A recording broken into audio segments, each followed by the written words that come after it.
Have smart devices like security cameras, smart bulbs, smart plugs, Alexa, or a smart TV connected to your home Wi-Fi.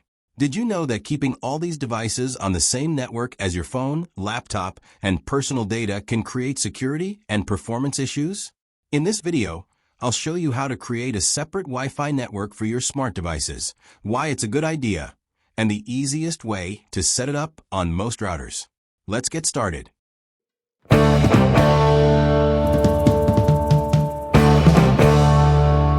Method 1.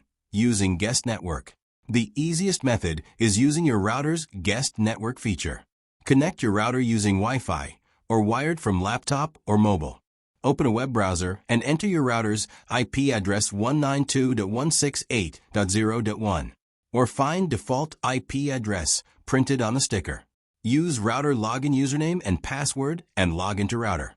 Once you're inside the router settings, go to Wireless Settings and look for an option called Guest Network, Guest Wi-Fi, or Guest Access.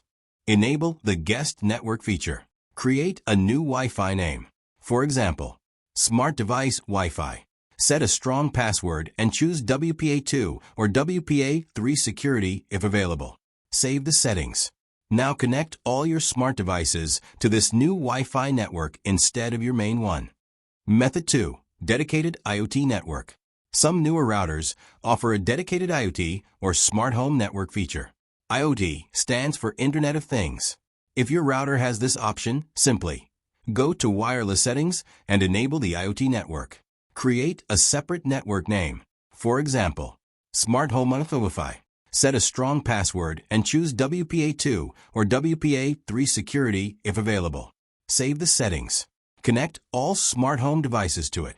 This method is often better because it is specifically designed for smart devices and may improve compatibility. That's it.